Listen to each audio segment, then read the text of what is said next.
व्यसनानीश्वरस्य।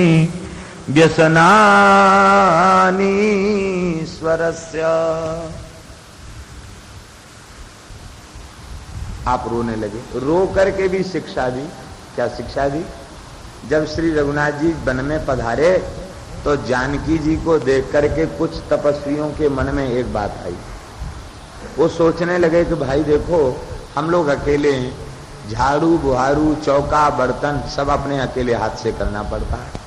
राम जी को बड़ी सुविधा है, एक लक्ष्मण जी हैं, ये जंगल से कंदमूल फल ले आते हैं, और जानकी जी चौका लगा लेती हैं, बढ़िया सुंदर कुटिया को भी सजा लेती हैं और समय से फलाहार बना देती हैं। बहुत अच्छा है। और हम लोगों को कोई सब काम अपने करना पड़ता, बड़ी परेशानी है। तो हमको भी एक दासी यहाँ सेवा में प्राप्त होती तो हमको भी अच्छा रहता, बड़ी सुविधा हो जाती। ये उनके मनोभाव हो गए। भगवान ने विचार किया, अच्छा। वे बोले कि भाई अब देखो, हम लोग तो ऋषि हैं, महात्मा हैं, हम लोग कहाँ से व्यवस्था करेंगे? तब वो बोले कोई बात नहीं, विंध्य के बासी उदासी तपोव्रतधारी, महातपोव्रतधारी बिन नारी उदासी। कवितावली में गोस्वामी जी ने स्वभाव को गोस्वामी जी ने दिया है। तो वो कहने लगे ऋषि कुमार, बोले ऐसा करो, हमने सुना है कि इनकी चरण के स्पर्श से पत्थर की स्त्री अहिल्या बन के आकाश में उड़ गई। इनके चरणों में बड़ा प्रताप है। ऐसा करो, यहाँ विंध्याचल है, अच्छे अच्छे पत्थर ले आओ, और जिसका जितना बड़ा आश्रम हो उसके हिसाब से पत्थर ले आओ। भाई एक से काम नहीं चले तो 10-5 पत्थर ले आओ। और रंग बिरंगे पत्थर लेके आए। बोले हमको तो ऐसी चाहिए दासी, हमको ऐसी चाहिए। सबने अपने अपने आश्रमों में पत्थर इकट्ठे कर लिए। बोले राम जी आ रहे हैं, कहेंगे महाराज आपका कोई घाटा तो है नहीं, चरण छुआते चले जाओ। हुई हैं शिला बहु चंद्रमुखी, गोस्वामी जी कहते हैं, हुई हैं शिला बहु चंद्रमुखी। ये सब शिलाएं चंद्रमुखी बन जाएंगी, बड़ा फायदा होगा हम सबको। भगवान ने विचार किया कि देखो, किशोरी जी साथ में हैं, तपस्वी के साथ में नारी का क्या काम, लेकिन ये हमारी प्रिया जी साथ में, इनको देख करके इनकी बुद्धि बिगड़ रही है, क्या करें? ठाकुर जी ने किशोरी जी को तो अपना स्वरूप अग्नि में विराजमान कर दिया और किशोरी जी की छाया को भेज दिया लंका, और इसके बाद भगवान रोने लग गए। देखो बड़ी विचित्र बात है, लक्ष्मण जी के साथ रास्ते में बातचीत करते चलते हैं, और जहां देख लेते कोई महात्मा की कुटिया सामने है, भगवान रोने लग जाते हैं, हे सीते हे मृगनयनी कहाँ हो, पछाड़ खा के गिरने लग जाते। लक्ष्मण जी कभी कभी सोचते कि वैसे तो बड़ी ज्ञान ध्यान की बातें करते हैं, वो महात्माओं के आश्रम देख करके ये रोते क्यों हैं? वो आश्रम देख के इसलिए रोते थे कि महात्मा जब भगवान को रोते हुए देखते तो कुटिया से बाहर निकलते, अरे क्या हुआ?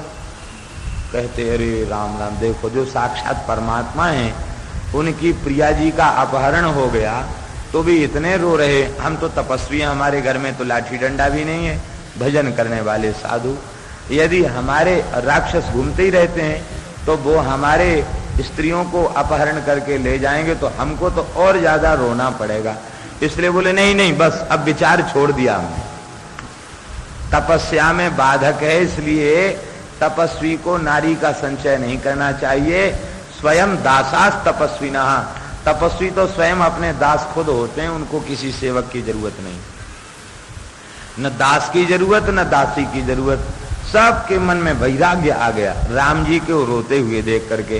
तो हनुमान जी इस बात को कह रहे हैं, सीता कृतानि व्यसनानि स्वरस्य, सीता के लिए रुदन करके भी आपने ऋषियों को शिक्षा प्रदान की कि तपस्वी को नारी का संचय नहीं करना चाहिए।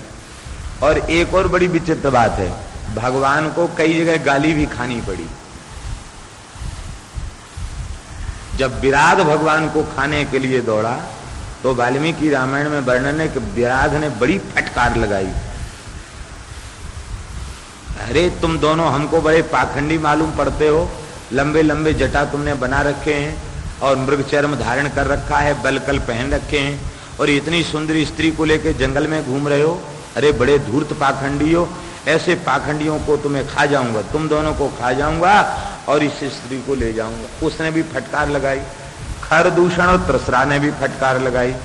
तो महाराज ठाकुर जी ने यह बताया कि तपस्वी यदि नारी का संचय करे तो उसकी कहीं प्रतिष्ठा नहीं होगी, सब उसको फटकारेंगे। इसलिए तपस्वी को चाहिए कि वो नारी का संचय न करे। ये भगवान ने सबको शिक्षा प्रदान की। और भगवान की लीलाएं ऐसी हैं कि उमा राम गुण गूढ़ पंडित मुनि पावहि बिरति। पंडित और मुनि वे राम जी के चरित्र देखकर उन्हें वैराग्य हो जाता, और पावहि मोह विमूढ़, विशेष मूढ़ हैं उनको मोह हो जाता। जंगली लोग भी कहने लगे कि वाह देखो राम जी को लोग परमात्मा कहते हैं, ये परमात्मा होते हुए भी स्त्री के लिए रो रहे हैं, इसका मतलब मनुष्य जीवन का सर्वोच्च अभीष्ट स्त्री है। ये उन्होंने शिक्षा प्राप्त की। ऋषियों ने तो ये शिक्षा प्राप्त की कि इससे बच के भजन करना चाहिए। जंगली लोग कहने लगे देखो जब भगवान रो रहे हैं तो हम लोग अपना सारा पुरुषार्थ उसमें लगा दें तो इसमें कौन सी हानि है। ये भगवान की विलक्षण लीलाएं हैं। वस्तुतः भगवान का अवतार मरण धर्मा मनुष्यों को शिक्षा देने के लिए है, और दूसरा भगवान के अवतार का मुख्य प्रयोजन यही है, सो केवल भक्तन हित लागी, भक्तों को हृदय से लगाने के लिए भगवान ने अवतार किया, राक्षसों के वध के लिए नहीं। जिस समय राम जी ने विभीषण को शरण में लिया उस समय सुग्रीव जी नाराज हो गए। श्री रामानुज संप्रदाय के आचार्यों ने वाल्मीकि रामायण के उन प्रसंगों के बहुत भाव दिए हैं, और श्री रामानुजाचार्य भगवान ने तो शरणागति गद्य लिखा। विभीषण शरणागति के ऊपर स्वतंत्र गद्य लिखा, शरणागति गद्य दंडक लिखा। सुग्रीव जी नाराज हो गए। उनके मन में आ रहा था कि पहले तो हम सबसे पूछा गया कि ये शत्रु का भाई आया, इसे शरण में लें कि न लें। अब एक भी राम जी के पक्ष में नहीं बोला कि शरण में लिया जाए। कोई कहता था बांध लो, कोई कहता था बंदी बना लो, कोई कहता था कि अभी मार डालो, कोई कहता था रावण मर जाए तब बाद में फैसला करना। तो पहले तो हमारा सबका मत ले लिया, फिर हमारे मंत्रिमंडल की बात तो नहीं ही माने, अंतिम में कहा सुग्रीव तुम बताओ, तो मेरी बात भी नहीं मानी, जामवंत जी की बात भी नहीं मानी। जब ये अभी से मनमानी कर रहे हैं तब तो हो गया युद्ध। हम क्यों अपने बेकार में बलिदान देने के लिए लंका में जाएं, अपने ही बलबूते से ये लंका पर विजय प्राप्त कर लें। ये भाव उनके मन में आ गया। जैसे ये भाव मन में आया कि भगवान तो सहज सर्वज्ञ हैं, भगवान सुग्रीव के मन की बात जान गए। और वाल्मीकि रामायण का वाक्य है, भगवान ने कहा अंगुल्यग्रेण तान हनमी इच्छन हरि गणेश्वर। सुग्रीव तुम क्या सोच रहे हो कि राक्षसों का वध लंका के ऊपर विजय बंदर वालों की सहायता से हम करेंगे? अंगुल्यग्रेण, अपने बाएं कर कमल की कनिष्ठिका उंगली के अग्रभाग से संकल्प करते ही त्रिभुवन की संपूर्ण आसुरी शक्ति का विनाश कर देंगे। असुरों को सब, हमको कोई हथियार हो, किसी सेना की जरूरत नहीं है। भगवान ने इतना बड़ा जगत बनाया, किसी को सहायक के रूप में रखा। यही सृष्टि उपाई त्रिविध बनाई, संग सहाय न दूजा, सो करहु अघारी चिंत हमारी, जानिय भगति न पूजा। किसी को सहायक के रूप में रख, संहार के लिए भी हमें सहायक की जरूरत नहीं है। आज ही तुम्हारी इच्छा हो तो पूरी सेना लेके किष्किंधा लौट जाओ। हमें जो मित्र के लिए करना चाहिए था हमने कर्तव्य का पालन कर दिया, अब तुम चले जाओ। संकुचित हो गए। भगवान ने जब विभीषण को लंकाधिपति बना दिया, जय जयकार सब वानर वीर करने लगे। सुग्रीव जी दास तो है, ये मित्र भाव भी है। हाथ जोड़ के बोले महाराज आप मेरे सखा हैं, नाराज नहीं होना, एक बात कहें। भगवान हंस करके बोले हाँ सुग्रीव कहो। बोले अभी तो विभीषण की सद्बुद्धि आई, आपकी शरण में आ गया और आपने कृपा करके इसे लंकाधिपति बना दिया, और अभी युद्ध तो हुआ नहीं है। अभी कहीं रावण को सद्बुद्धि आ जाए और वो भी आकर कहने लग जाए, नाथ जैसे आपने मेरे छोटे भाई को शरण में रखा, अब मेरे सारे अपराधों को क्षमा कर दें, मुझे शरण में रखें। तो महाराज अब रावण को क्या दोगे? रावण की लंका छीन के तो आपने भीषण को दे दी, और रावण तो बेचारा बेघर हो गया, रावण को क्या दोगे? रघुनाथ जी ने कहा कि यदि वह रावण स्वयं, यदि रावण भी मेरी शरण में आ जाए तो मैं उसे भी ठुकराऊंगा नहीं, उसे भी हृदय से लगा लूंगा और उसे मैं अयोध्या का राजा बना दूंगा। लंका से कम ऐश्वर्य अयोध्या में नहीं है। देवराज इंद्र सिहाते हैं अयोध्या के सिंहासन को देख करके, उस देवराज के लिए भी दुर्लभ अयोध्या की गद्दी को मैं भरत को कह दूंगा, भरत ये ब्राह्मण है, इसी को गद्दी पे बिठा दो। हम चारों भाई जीवन भर जंगल में विचरण करेंगे, लेकिन शरणागत का त्याग नहीं करेंगे। बोलो शरणागत वत्सल भगवान। तो भगवान की शरणागतों की रक्षा विभीषण जी से भगवान कहते हैं, तुम सारिखे संत प्रिय मोरे, धरहूं देह नहीं आन निहोर। बस आप जैसे संतों को हृदय से लगाने के लिए ही शरीर धारण किया है। रावण का वध तो भगवान संकल्प से कर सकते हैं, धर्म की स्थापना भी कर सकते हैं, लेकिन जो सवरी अपने गुरुदेव मतंग ऋषि की आज्ञा से भगवान के आगमन की प्रतीक्षा कर रही है, जंगल से पुष्प फल उनको चुन चुन करके संचय कर रही है, उस सवरी के मन को भगवान कैसे भरेंगे? संकल्प से भर सकते हैं क्या? उस सवरी के आतिथ्य को स्वीकार करने के लिए तो भगवान को अवतार लेना ही पड़ेगा, आना ही पड़ेगा। बोलो भक्त वत्सल भगवान। श्री हनुमान जी महाराज बड़ी सुंदर बात कहते हैं, न जन्मनूनम न जन्मनूनम महतो न सौभगम न वांग न बुद्धि नाकृतिस्तोष हेतु तैर्यद् विसृष्टा न पिनो बनौकसः चकार सख्ये बत लक्ष्मणाग्रजः। हनुमान जी कहते, अरे भाई मनुष्य देखो तो सही, तुम तो मनुष्य हो, तुम्हें श्री रघुनाथ अपने चरणों की शरण में क्यों नहीं अपनावेंगे? हम बंदर भालुओं को जिन्होंने अपनी सेवा में रख लिया, वे तुम्हें भजन करने पर हृदय से क्यों नहीं लगाएंगे?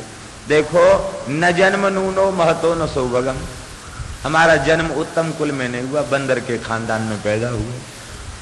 हमारे भीतर कोई उत्तर सुंदरता भी नहीं है, कुल भी नहीं है, और कोई बढ़िया गुण भी नहीं है, लेकिन इसके बाद भी भगवान ने इन बंदर और भालुओं को शरण में ही नहीं लिया, उनको अपना मित्र बना लिया। मित्रता समानता में होती कि नहीं? असमानता में मित्रता नहीं होती, और बंदर भालू कभी मनुष्य की समता नहीं कर सकते, लेकिन भगवान ने बंदर भालुओं को अपना मित्र बना लिया, अपना दास बना लिया। इसलिए मनुजाकृति भगवान के भजन में लग जाओ तो भगवान तुम्हें अवश्य हृदय से लगाकर कृतार्थ कर देंगे। ये उपदेश हनुमान जी महाराज हम सबको प्रदान करते हैं। भगवान की इतनी शक्ति है, अभी आप सुन चुके हैं, अंगुल्यग्रेण तान हनमी इच्छन हरि गणेश्वर, इतनी शक्ति श्री ठाकुर जी में है। और वे श्री ठाकुर जी लंका विजय के पश्चात अयोध्या पधारते हैं तो क्या बोलते हैं? ये सब सखा सुनहु मुनि मेरे, भय समर सागर कहूं बेर। हे गुरुदेव, ये सब बंदर भालू हमारे मित्र हैं, ये समर सागर के बेड़ा बन गए, जहाज बन गए। जैसे जहाज में बैठकर व्यक्ति सहज पार हो जाता, भले ही तैरना न जानता हो, तो हम तो कुछ भी नहीं जानते थे, हम तो इनके जहाज में बैठ गए और इन बंदर भालुओं ने ही हमको पार लगा दिया। कैसी दयालुता है। भय समर सागर कहूं बेरे। बंदर भालू सोचने लग गए, भगवान ने तो हमारी बड़ी महिमा बढ़ा दी, क्या वस्तुतः हमारी ऐसी महिमा? नहीं नहीं, हमारी ऐसी नहीं, ये तो भगवान की कृपा है। और मान लो कथनचित हमने असुरों का संहार किया भी, तो उसमें हमारा क्या प्रभाव? अरे एक एक राक्षस के ऊपर 100-100 200-200 बंदर चिपट पड़े, खाओ खाओ खाओ खाओ, एक साथ चिपट गए। अब न तोप चले न तलवार चले, सब एक एक बंदर, एक एक वीर के ऊपर 100-100 50-50 बंदर टूट पड़े, तो वहां वीरता क्या करेगी? तो हमने इस तरह से मान लो कुछ असुरों को मार भी दिया हो, तो इससे हमारा कहां पराक्रम सिद्ध होता? सबसे डरपोक बंदर होता है, सबसे डर। बस आप यदि उससे डर गए तो खा जाएगा, और जितने वेग से आपकी ओर दौड़े उतनी वेग से उसकी ओर दौड़ जाओ, भाग जाएगा। बंदर का शिकार शेर को नहीं करना पड़ता। जब शेर जंगल में जाता है तो वहां बंदर रहते हैं, तो बंदर शेर को देख करके पहले तो आवाज करते हैं, और जब शेर उस पेड़ के नीचे पहुंच जाता है तो बंदर चुप हो जाते हैं, और चुप होकर आंख बंद कर लेते हैं। इतने डर जाते हैं कि दोनों आंख बंद कर लेते हैं और सोचते हैं कि जब हम शेर को नहीं देख रहे हैं तो शेर हमको क्यों देख रहा होगा। वो आंख बंद करके सोचते हैं कि हमने तो आंख बंद कर ली, अब शेर हमको कैसे देखेगा। ये नहीं सोचते हैं कि हमने आंख बंद कर ली, अब हमको नहीं दिखता, शेर तो हमको देख ही रहा है। लेकिन वो अपनी आंख बंद करके सोचते हैं कि अब हमको शेर कैसे देखेगा। तब तक शेर करता है गर्जना, और गर्जना करते हुए आंख बंद किए हुए बंदर पेड़ से लुढ़क के नीचे आ जाते हैं, और शेर उनको खा जाते हैं, गर्जना से ही मर जाते हैं। बंदरों को मारने में शेर को प्रयत्न नहीं करना पड़ता।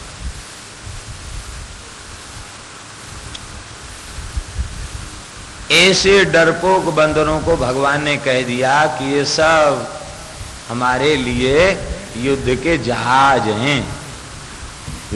बंदर बोले कि चलो कोई बात नहीं, थोड़ी बहुत सहायता तो हमने की, लेकिन नरांतक देवांतक अतिकाय अकंपन रावण कुंभकर्ण मेघनाद, इनका वध तो इन्हीं ने किया है। हम लोग तो सब भाग गए थे उनका पराक्रम देख करके, उन महावीरों का वध तो इन्हीं ने किया है। तो भगवान ने तुरंत उसका समाधान कर दिया। हे बंदर भालुओं, ये हमारे गुरुजी हैं जिनसे हमने आपका परिचय कराया। गुरु वशिष्ठ कुल पूज्य हमारे, इनकी कृपा दनुज रण मार। छोटे मोटे राक्षसों को तो आपने मार दिया, और बड़े बड़े राक्षस गुरु महाराज की कृपा से मारे गए, हमने तो कुछ भी नहीं किया। भगवान का स्वभाव, भगवान स्वयं श्रेय नहीं लेते, अपने भक्तों को श्रेय देते हैं। ऐसे ही संत भी स्वयं श्रेय नहीं लेते, अपने ठाकुर जी को श्रेय देते हैं, भक्तों को संतों को श्रेय देते हैं, स्वयं तो अत्यंत दैन्य को स्वीकार करके रहते हैं। बोलो भक्तवत्सल भगवान की। भारतवर्ष के देवता नरनारायण हैं, बद्रीनाथ में विराजते हैं, और इनके मंत्र का जप नारद जी करते हैं, नारद जी पुजारी हैं। आज भी पट खुलने के बाद दीपक जलता मिलता है, सेवा की हुई मिलती है। इसका मानना है कि आज भी नारद जी वहां पूजा करने आते हैं बद्रीनाथ में।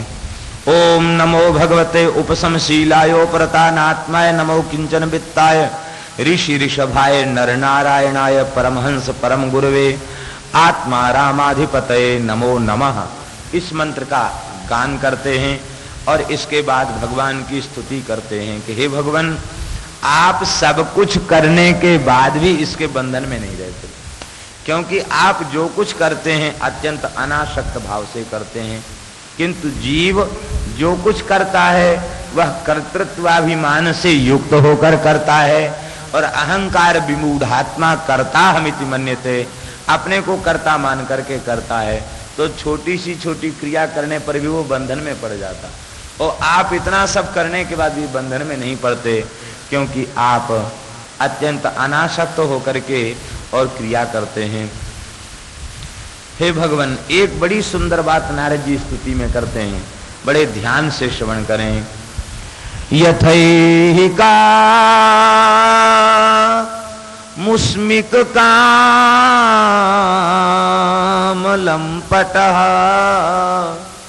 सुतेषु दारेषु धनेषु चिन्तयन् संकेत विद्वान् कुकलेवरात्ययात् यस्तस्य यतनः श्रम एव केवलम। बड़ी महत्वपूर्ण बात कह रहे हैं सत्संगियों के लिए, वैष्णवों के लिए नारद जी। नारद जी कहते हैं कि हे भगवान, जैसे इस लोक और परलोक के भोगों की प्राप्ति का लालची भोगी मनुष्य स्त्री पुत्र धन आदि की चिंता में डूबा हुआ लंपट भोगी पुरुष, वह इस लोक में भी केवल भोगों का संचय करना चाहता है, और कथनचित कोई धर्म का आचरण भी करता है तो वह भी इसलिए करता है कि मर के हमें स्वर्ग मिले और स्वर्ग में हमें भोग मिले। तो भोग की वासना का त्याग वह मरने के बाद भी नहीं कर पाता है। ऐसे उन विषयी जीवों को सबसे ज्यादा भय मरने से होता है। हाय हम मर जाएंगे, पता नहीं क्या होगा, हम मर जाएंगे, ये भय उनके चित्त में बना रहता है। ऐसा ही मृत्यु से भय यदि सत्संग करने वाले के भीतर भी रहे, भजन करने वाले के भीतर भी रहे, भगवान की शरण में चले जाने के बाद भी रहे, तो नारद जी कहते यस्तस्य यत्नाश्रम एव केवलम। हम तो यह समझेंगे कि उसके जीवन में साधन मार्ग का श्रम कोरा परिश्रम है, उसे वस्तुतः कुछ भी प्राप्त नहीं। मरने से डरे वे लोग जिन्हें संसार की कोई वस्तु चाहिए हो। भाई संसार को अपना मानोगे तो उसको छोड़ के जाने में कष्ट होगा, और हमने ये स्वीकार कर लिया कि न तो शरीर हमारा है तो न संसार हमारा है। अरे शरीर हमारा तो तब रहे जब शरीर की अवस्थाएं हमारी नहीं रही, तो शरीर कैसे रहेगा? बाल्यावस्था थी, रही, खत्म, नहीं रही। युवावस्था आ गई, युवावस्था रही, वो भी नहीं रही। वृद्धावस्था आ गई, वृद्धावस्था रहेगी, ये भी नहीं रहेगी। जब शरीर की अवस्थाएं हमारे पास नहीं रहती, प्रतिक्षण शरीर हमारा क्षरण की ओर जा रहा है, तो संसार हमारे पास कैसे रहेगा? बड़े बड़े दावे करते हैं ये मकान हमारा है, ये इसकी हमारे नाम से रजिस्ट्री है, हम इसके मालिक हैं। कोर्ट ने प्रमाणित किया है कि तुम इसके असली मालिक हो। असली मालिक हो तो मरने के बाद साथ क्यों नहीं ले गए? मकान मकान की जगह पर रह गया, मरने वाला राम नाम सत्य करके चला गया। पिताजी भी कहते थे मकान हमारा है, दादाजी भी कहते थे मकान हमारा है, खेत हमारा है, दुकान हमारी है। परदादा भी कहते थे मकान दुकान खेती कल कारखाने ये सब हमारे। वे सब छोड़ के चले गए, किसी का नहीं रहा तो हमारा कैसे रहेगा? ऐसा विचार करके जो सर्वथा अनासक्त हो जाते उनको मरने से कोई भय नहीं। भाई परिवार में, कुटुंब में, धन में, घर में, किसी चीज में आसक्ति हो तब तो मरने से डर होगा, और जब आसक्ति है ही नहीं तो मरने से क्या डर है? आसक्ति तो सर्वथा भगवान में हो जाती है। तो वे सोचते हैं श्री ठाकुर जी महान अनुग्रह कर रहे हैं, अब श्री ठाकुर जी अपने चरणों में बुलाना चाहते हैं। वाह बड़ी दया है नाथ, ये उपाधि जल्दी नष्ट हो जाए और मैं आपके युगल चरणों में प्राप्त हो जाऊं। इस प्रेम में वे डूब जाते हैं और कहते हैं जेहि मरने से जग डरे सो मेरे आनंद, कब मरी हो कब भेंटी हो पूर्ण परमानंद। ये अनुभव हो जाए कि हमारी मृत्यु हो रही है और उस समय भगवान की कृपा का अनुभव हो जाए तो मृत्यु भी सुखद हो जाएगी, मृत्यु में भी कष्ट नहीं रहेगा। एक सज्जन श्री वृंदावन आया करते थे। पूज्यपाद पंडित श्री भक्तमाली जी महाराज के कृपा पात्र थे। क्षत्रिय कुल का उनका जन्म था। वृंदावन में बड़ा अनुराग, श्री जी में अत्यंत अनुराग, सर्वोपरि प्रीति उनकी श्री राधा रानी में थी। एक बार वृंदावन आए, पुरुषोत्तम मास था, भादों पुरुषोत्तम मास था, अधिक मास था, भाद्रपद। केवल दुग्ध पी करके श्री राधा नाम का जप कर रहे थे। वृंदावन में आए, परिक्रमा करते थे, यमुना स्नान करते थे। उस समय हम खाक शोक में रहते थे, तो वे आए और आकर उन्होंने रोते हुए एक ही बात कहे कि जीवन तो बीत गया, अब लगता है कि अब समय ज्यादा नहीं है जीवन का, मृत्यु निकट है, ऐसा अनुभव हो रहा है, काम कुछ बना नहीं। संतों का संग किया है, सत्संग किया, भजन किया, श्री जी की बड़ी कृपा है, लेकिन इसके बाद भी भीतर से आश्वस्त नहीं हूं, लगता शरीर छूट जाएगा, अभी हमारा कुछ भी नहीं है। ऐसी कोई बात बता दीजिए कि हमारा शंका और चिंता सब दूर हो जाए। तो सौभाग्य से नारद जी का यही श्लोक स्मरण में आ गया। यथै ही काम उस्मिक काम लंपटा सुते तु दारे सुधने सुचिंतयन संकेत विद्वान कुकुले वरात्ययाद यस्तस्य यतना श्रम एव केवलम। ये श्लोक जैसे ही स्मरण में आया और इस श्लोक की व्याख्या करके हमने सुनाई, हमने कहा भाई ये तो जो भजन और सत्संग से विमुख हैं उन्हें भय होना चाहिए। अच्छा आप ये बताओ, आप संसार के हो कि श्री जी के हो? बिहारी जी को बोले श्री जी के। अरे जब श्री जी के हो तो तुम्हें चिंता मरने की क्यों है? छोड़ दो, इतने उच्च कोटि के महापुरुष के शिष्य आप हैं, वृंदावन में बार बार आते जाते हैं, यमुना स्नान करते हैं, जप में लगे हैं, भजन में लगे हैं। अब तो बस ये छोटो कि हम मुक्त हैं, ये उपाधि नष्ट हो जाए और श्री प्रिया जी की सेवा में पहुंच जाए।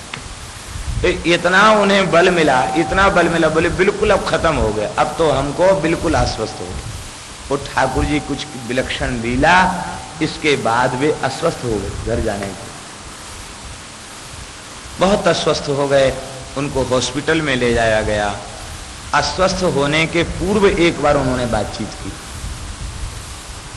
और बातचीत में यही कहा, हमारा मन श्री धाम वृंदावन में लगा हुआ है, श्री बिहारी जी के चरणों में, श्री जी के चरणों में लगा हुआ है।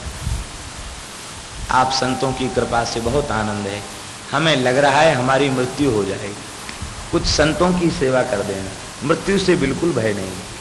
उन्होंने कहा फोन कर, और इसके बाद वे हॉस्पिटल में गए तो अपनी ओर से उन्होंने बोलना बंद कर दिया।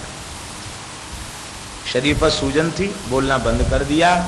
और एक कृष्ण भगवान का चित्र लटका, कोई जाता तो उसको ऐसे उंगली से इशारा करके कहते इनकी शरण में जाओ।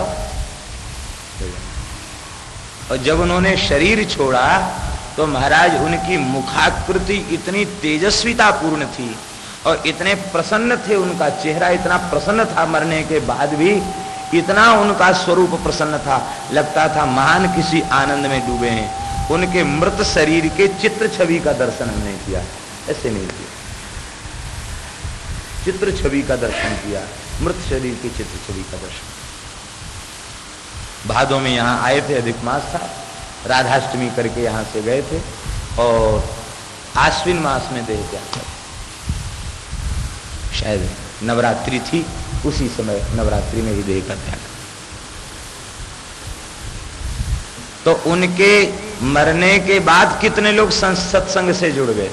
बोले ये सत्संग का लाभ मिलता, मृत्यु से भय नहीं, मरते मरते न किसी की ओर देखा न किसी को बुलाया, बस केवल जप में लग गए, बोलना बंद कर दिया, संसार की कोई बातें ही नहीं बोलते, केवल मानसिक जप में लग गए और श्री बिहारी जी की छवि का दर्शन करते करते, जप करते करते दूर। और श्री बिहारी जी में जो शरद पूर्णिमा थी, शरद पूर्णिमा को वहाँ दर्शन करने जब हम पहुँचे तो कोई विचार नहीं था कि हम किसी की याद करते, लेकिन बिहारी जी का दर्शन करते ही हमें कुछ ऐसा भीतर से भाव जगा कि अरे शरद पूर्णिमा का दर्शन करने तो वो प्राय आया करते थे, अरे यहीं होंगे कहीं, मरने की बात भूल गई। पर कुछ ऐसा, कुछ भ्रम कहें या भगवान की लीला कहें, ऐसे लगा कि वो खड़े होकर दर्शन करते। ये हम नहीं कह सकते कि उनके जैसा कोई दूसरा भी हो सकता है, लेकिन ऐसी प्रतीति हुई कि बिहारी जी में भी आ गए मरने के बाद वृंदावन। तो कहने का तात्पर्य यह है कि आज भी जिनका मन भगवान में लगा हुआ है उनको मृत्यु से भय नहीं है, और जिनका मन भोगों में, संसार में लगा हुआ, वो तो मरने से रोएंगे, डरेंगे। कोई नहीं तो